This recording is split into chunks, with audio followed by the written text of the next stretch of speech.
Hello and welcome back to the Honest Business Podcast. I hope you are really, really well. I'm recording this in mid-August. I hope you've had a lovely summer. I hope you've enjoyed yourself. I think you've been listening to this in September, so welcome back if you've had a bit of a summer break.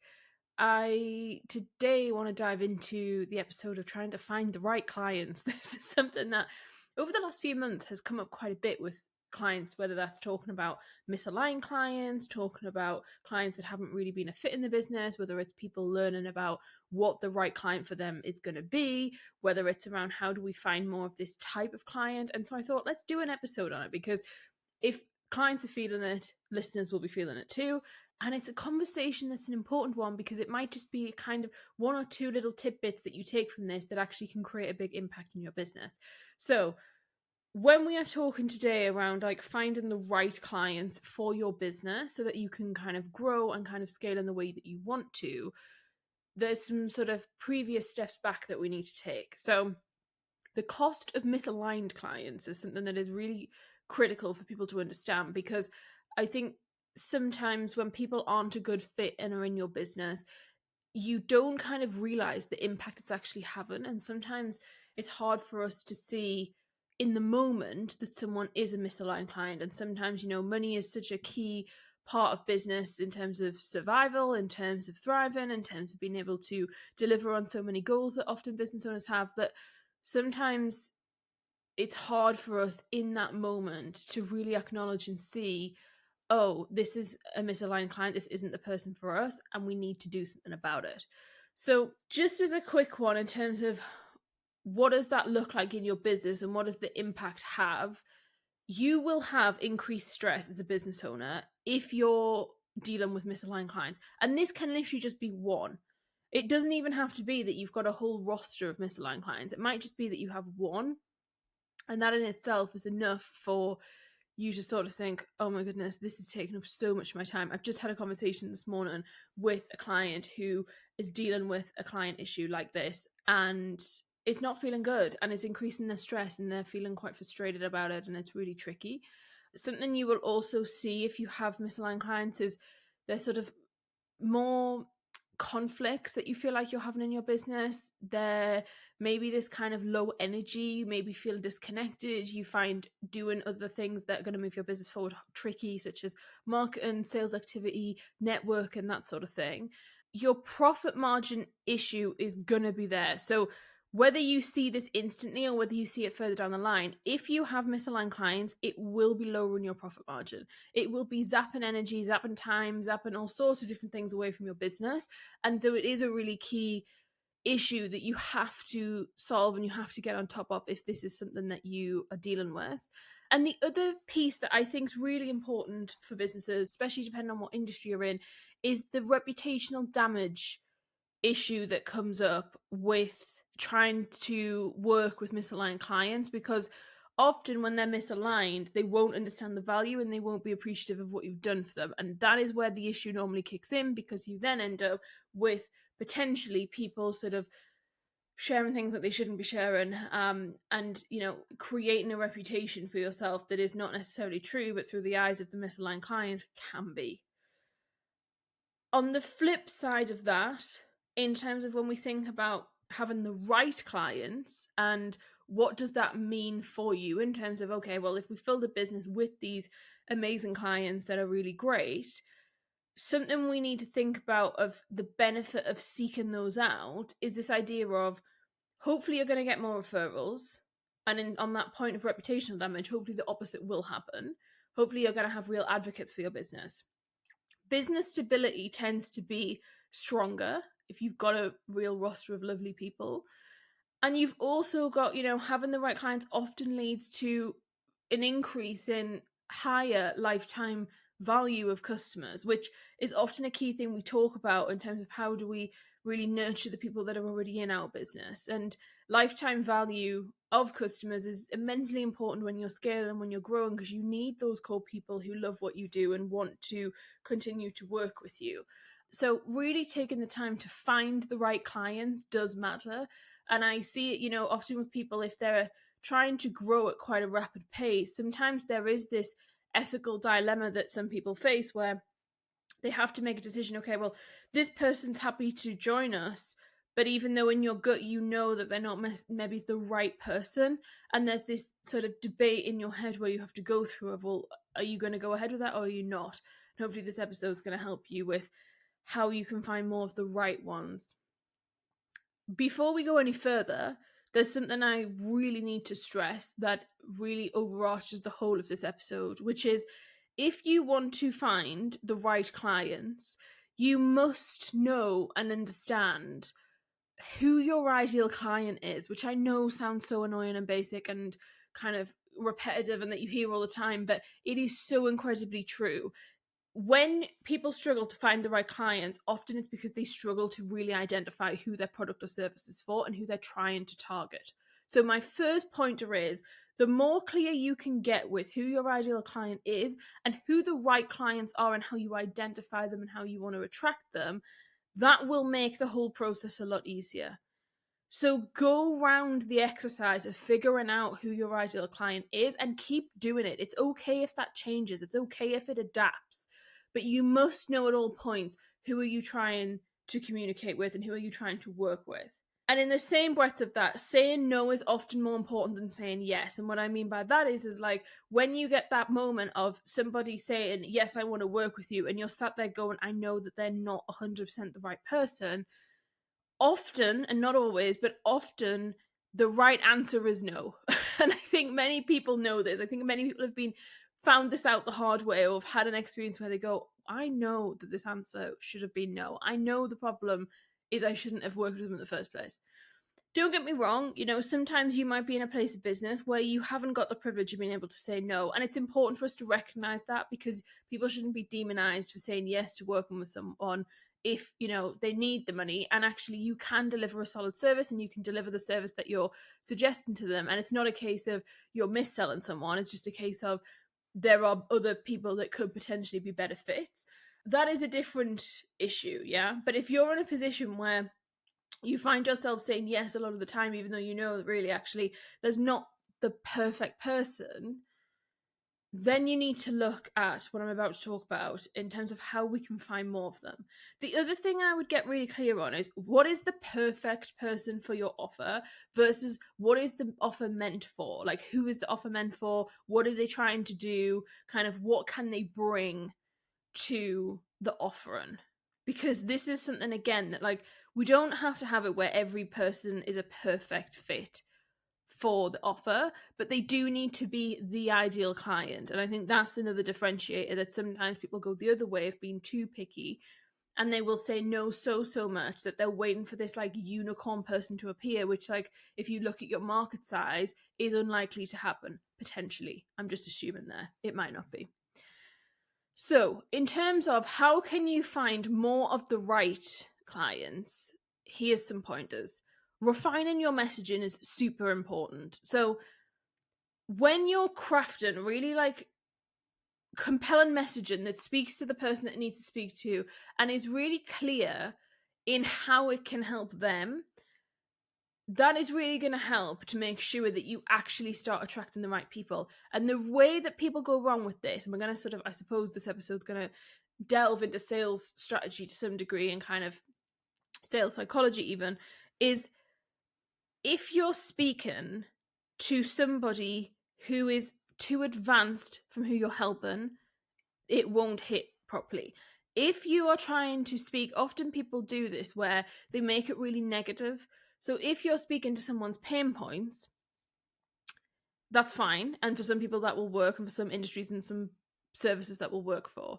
But sometimes people will speak to pain points to the point where the person who's actually the ideal client won't even like look at it, because they think, what is this person going on about? And they sort of, I see this where you're trying to provide a transformation with someone and you're sort of like going into the depths of how horrendous they must feel. And the person on the other end's like, well, I don't feel horrendous. Like, my life's quite good. I like it. I just want to improve X, Y, and Z thing, or I'd like to change X, Y, and Z thing. And if that is the case, then it's time for you to really think about how can you craft messaging that someone wants to engage with. And I think that's a really key one, okay? Like, yes, there's an element of you have to help people understand they have a problem, if that's part of what you want to do in your marketing. But part of the issue that you're going to have is that you have to make sure that the person that you want to engage with this is actually going to engage. So refining your messaging, really important. Your business needs kind of messaging wheelhouse overall of like, what is the messaging of your business?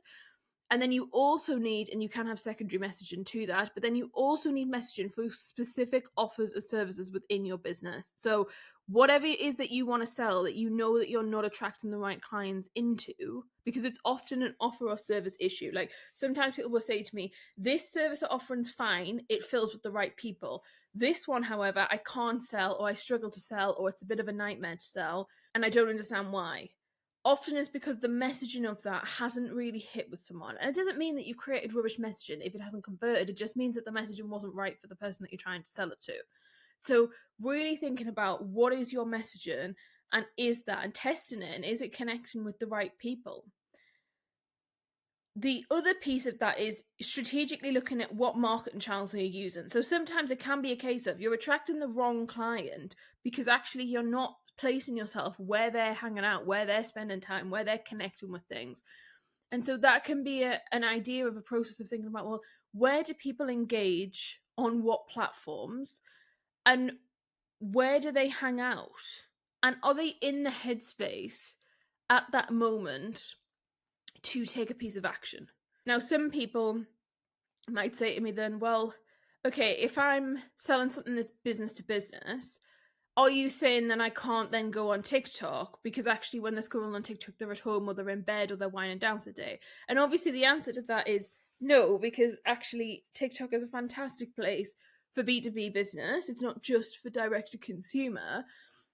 But there are anomalies like that where actually, sometimes breaking the pattern of them lying in bed being relaxed, seeing a B2B advert can be the reason that they then take action. But part of that is because it's a pattern interrupt.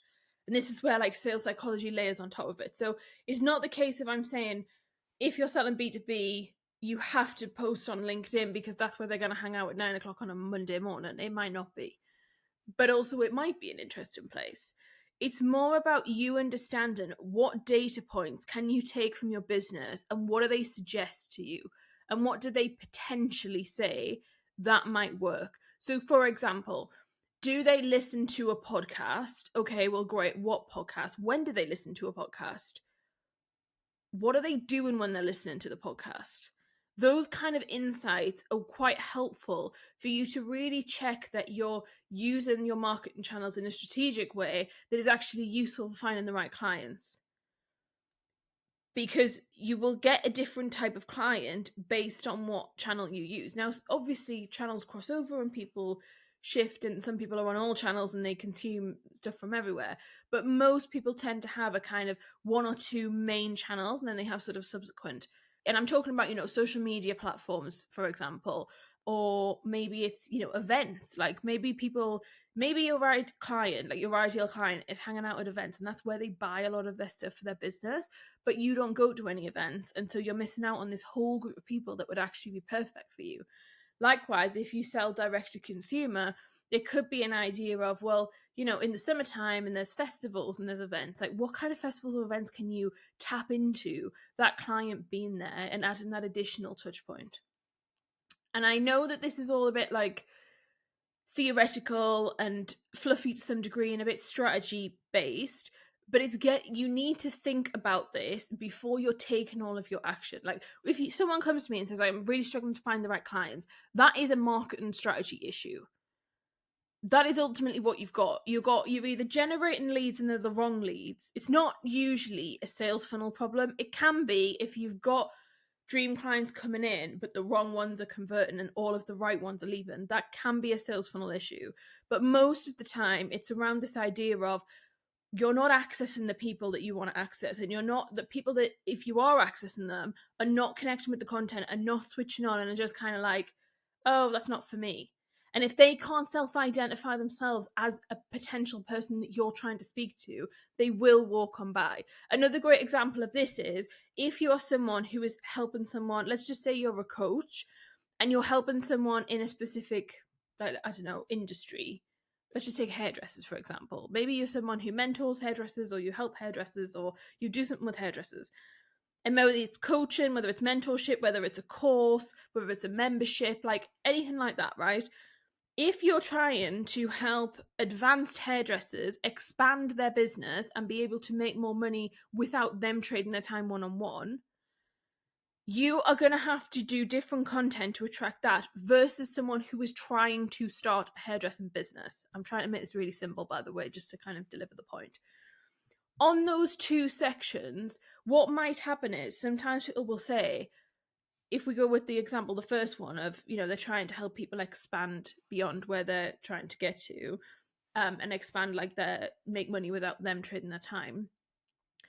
They might be attracting people who are wanting to start a hairdressing business. Now, often the disconnect there can be that the content is not clear enough, that is either it's too fluffy and is not straight talking to the person who's super busy and is running a mega busy hair salon and wants to grow, but can't see the wood for the trees, let alone decide that they're going to listen to, I don't know, an hour-long podcast. And then also there's this disconnect often that happens between the language that is used. So what language does the person that is mega busy and wants to stop trading their time all the time, for? What are they using versus the people that are going to start their journey? And that's another piece of the pie that is an important one. It's kind of like how I use language in the business, and I still try and keep it quite accessible. I want people to find, our work accessible, but I do help the entrepreneur that's much further along in their journey. Like, I help them who have already been going for often, a year or two, or, sometimes even they've been going for 10 years or 12 years, and then they find me. And so I'm not really helping people start a business. And so we try and use slightly different language, ever so slightly, it doesn't have to be hugely different, to kind of help those people identify. So, when we talk about strategy, if I was helping someone who was starting a business, I wouldn't really use strategy. I'd use sort of plan, or you'd use kind of next steps, or you'd think about how can we demonstrate what strategy is, but without saying the word strategy. You just need to really align the language you're using with what you're trying to do. It's also where your brand comes into it as well, because sometimes the reason that you're not attracting the right clients is because the brand positioning isn't right. The brand position is for one type of client, you're trying to go after the other client, and then you're wondering why it isn't working. Sometimes it's that brand disconnect piece, which can happen a lot when businesses grow.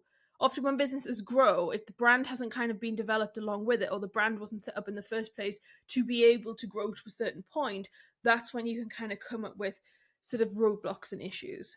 When we come down to the nitty-gritty of creating content and how do you create content that is going to help you find the right clients, the kind of simplistic option for that is going down the route of case studies and kind of testimonials and talking about specific areas. So if you know that your dream client is having X, Y, and Z issue, which you should know what they are, if you can literally mirror that with this client we helped to do X, Y, and Z with, when they came to us, they were struggling with blah, blah, blah, blah.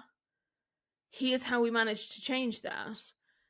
That is a nice way for you to be able to kind of clearly and concisely start talking about success stories, I can't say that, in a way that is digestible. Something else that you can do from a content perspective is really think about what are they specifically thinking on a day-to-day basis? What are they specifically looking at? What are they specifically consuming outside of your content? So, for example, what are they Googling? What are they watching videos on? And then creating content that is similar to that, but then integrates in your solution or integrates in the problem that they're already kind of dealing with on top of that. And really bringing that conversation and merging the two together, because you want people to then connect things and go, oh, actually, yeah, that's what I'm struggling with. And they've got a different perspective on that. And that can be really powerful for helping you find the right people, because it often is quite good at repelling people. The other thing I would say about trying to find the right clients is there's an element of being really direct and clear in who you want to work with. Having a direct nature to your brand and having this way where you just say things as clear as possible is immensely important. So rather than saying something with 10 words, if you can say it in 5, the 5 words tends to be better because it's going to speak to who it is you actually want to work with. And I think there's another element of, don't be creating content that is for who could buy it. We're creating content for the specific person you want to buy it, because it's highly likely that random other people are also going to say, yeah, I quite fancy that, I'll buy that as well. But we want the actual core group of people that you're trying to get to buy. And I know that is easy for me to say, and in practice is hard, because you're so tempted and you're like, oh, I just don't know if this is the right thing. But I'd really, really suggest that in your content, you really focus in on who is it that we are trying to speak to with this area. Another way that you can help attract the right clients is coming up with some kind of touch point or activation event. And that can literally just be like an email freebie, a PDF, a template. It could be an event, a workshop. It doesn't have to be like, when I say activation event, it doesn't have to be something like ginormously huge. How can you come up with a resource, if we put it that way, that demonstrates what it is that they are actually looking for? And this is another one where it's like, don't make a freebie or a resource available that isn't really specific and linked. Like, it needs to link. And I had a conversation with people, there was a couple of people the other day about this, where we were saying about the reason a lot of freebies don't convert to a sale.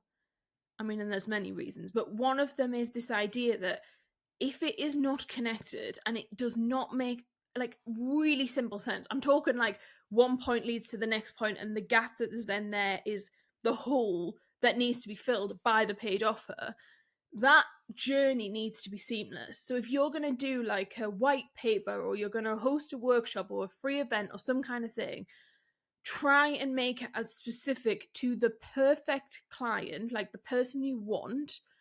What is their main bugbear? What is their main thing that's scratching at them and that is really frustrating them? And how can you make that a seamless kind of transition to the paid thing, rather than having something that like sort of connects but sort of doesn't, because that also can be tricky. Another one in terms of finding the right clients, which I suppose you might have come to a conclusion on yourself quite simply, is around networking and partnerships, and around actually how can we create more partnerships and connections with the amazing clients we already have that we love, because we want more of them. And, you know, people tend to know people that are similar to them and that they really enjoy. And so that is a nice place to be. The thing I would be really careful with on this is, if you are going to build really nice referral networks and referral programs, etc., you need to make sure that the person referring you can effectively kind of pitch on your behalf. And what I mean by that is, all I'm saying is, when they talk about what you do, is it actually what you do? Because we've had this before with a number of clients from different businesses or different industries, where people have worked with dream clients and the dream clients are really happy. And the dream client then goes and communicates with their network, or talks, and, you know, in conversation, maybe they come up and they say, oh, I know someone, or we work with this person, I recommend you connect with them. And then when the referral comes to the business owner, it's nothing to do with what the business owner believes that they do for this other person, for this happy customer. And there's this moment of disconnection, and there's this moment of confusion and sometimes frustration of like, what? How did that get so lost in translation? Almost like, you know, the game like Chinese Whispers, almost like that, in the terms of like the communication piece has just been lost. And so one thing I would suggest is that if you have got key people in your business who do refer you work, or who do really enjoy working with you, and you know that actually you can be of value, how can you create connection between the two of you for them to introduce you to somebody that they know? Or how can you create some sort of document that's easy for them to share? Or how can you help them understand what it is you do? This again seems like really silly and like not relevant, but I've just seen it happen quite a few times where people are really gobsmacked by like what what the happy client has then said that the client maybe does for them. So just really think about, how can you make sure that the referral partners in your business really understand what your messaging is, what your brand is, what you're all about.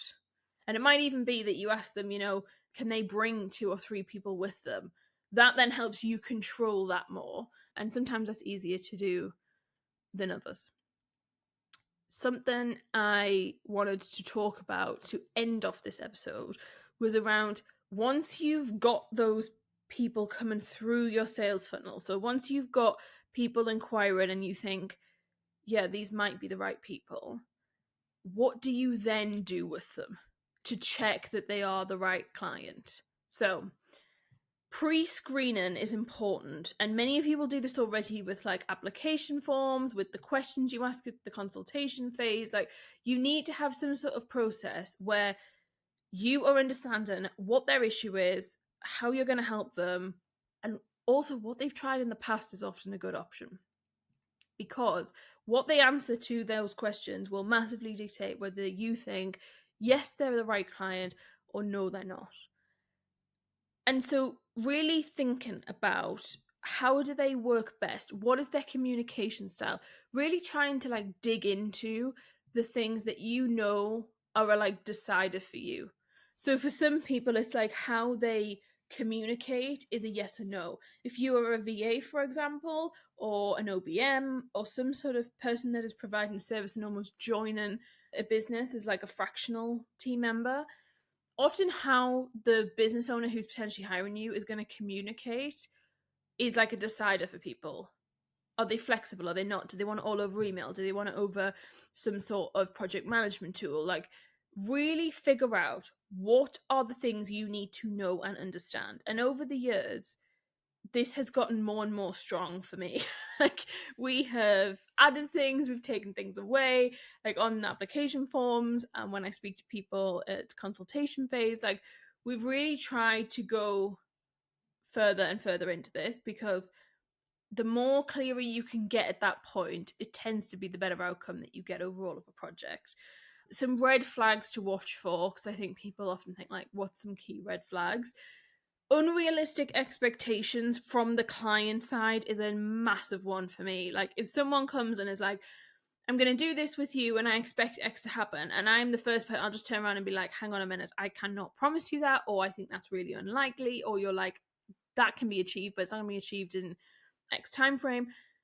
Really try and pull out of them what is their expectation of success, because that can tell you a lot about what you need to know. Another instant red flag for me is this kind of haggling over the price and kind of price insensitivity, and not beyond the idea of questioning why the price is something, that's fine, or inquiring, do you have a lower budget option? That's fine. This idea of just haggling is like a no-go, and I think for most clients I've worked with, when they've had issues, that has been another one that's flew up massively. I would say values is another one. Like, if you can see that your value is something in the business and they value something else, don't even get involved. If that's a clash, then it's a clash. Like, lean into it and listen to that.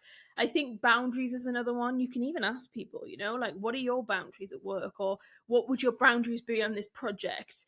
That is another thing where how they react will tell you everything you need to know. If you present to them, here's my boundaries and here's how I like to work, if that's an issue for them immediately, then it's probably going to be a no, and that's okay. There's many people who do what you do, and that's fine. They can go to them. But you really understanding, like, that whenever there's a consultation call, or whenever you're having some sort of interaction, like an application or some kind of way of however they buy from you, it is a two-way street, in the sense of you're interviewing them, they're interviewing you. You both decide, are either of you a good fit to work together? And if both parties mutually agree, great. But you are allowed as a business owner to say, well, actually, no, that's not going to work for me. And therefore, if that's a decider, it's a decider. The other thing I want to really mention on this is contracts. So in your contract, in your work, whatever it is that you are doing, one, it needs to be clear. One, there needs to be a contract. Some of the worst situations we've had with where people have had horrendous client engagements and issues with is when someone comes to me and says they didn't actually sign the contract, or we sent a contract but it didn't work, or they'd done a small project and then there was this add-on project but they didn't make them sign a contract for the add-on bit. And there's something along those lines of basically the contract either hasn't been signed full stop, or there's issues with the contract where the contract is not as clear as it needs to be. So I can't stress this enough. Please make sure that the contracts you are getting people to sign are detailed, are clear, are outlining things like expectations, are outlining things like deliverables, are outlining boundaries, are outlining what they can expect from this experience and what happens if they do not adhere to those expectations. So let's just try and keep this simple in the sense of if you are someone who is in the service-based industry and you're delivering some kind of service, it's like, well, if they don't rock up, what then happens? If they cancel a meeting, what's the crack with that? If they don't like the output that you've created, what goes on then? Be very, very specific in your contract. Even if it feels like overkill, you need to have it there. Because if you do end up with people who then become or turn into or don't become the best clients, you have to have a leg to stand on. And if you don't have any contract there that is really solid and clear, that becomes a lot more difficult. And the next final piece that I want to mention in terms of practical things to think about at the point in which you have got people in your funnel and you've got people saying yes, your onboarding process will help the success of clients immensely. So depending on how you onboard people will depend on the kind of success, in my opinion, of how much they enjoy working with you. And I have had this personally in my business a couple of times where me as a client, like me being a client and paying for something, when the onboarding process has been difficult, challenging, not clear, often it's the not clear piece that's the hardest one, it's really affected the kind of overall relationship and the overall journey. And that's not me saying that you need some like fancy system or that it has to be really complicated. It's just a clear understanding of like, well, what do you do next? And how does this thing work? And where do we go from here? And what is the plan? And often that can be really tricky if it's not clear. And it kind of sets the tone for the rest of the engagement together. And you want to build a strong relationship. So just make sure that from your end, you're doing as much as possible to allow clients to be good clients and for them to be the right clients. Because even the right client on paper can be a nightmare to work with, but you can have something to play in that. Like you might not have set up your business for that to be an easy or fun or enjoyable experience. This episode, I hope you've taken something from it. I hope maybe it's just even encouraged you to go and audit some things in your business. Finding the right clients is an ever ongoing challenge, I think. And a lot of people, as industries change, times change, and buyer behavior changes, this is something that's constantly has to be top of mind. Hopefully you're in a position where you do get lots of right clients, but if you don't, you're not alone.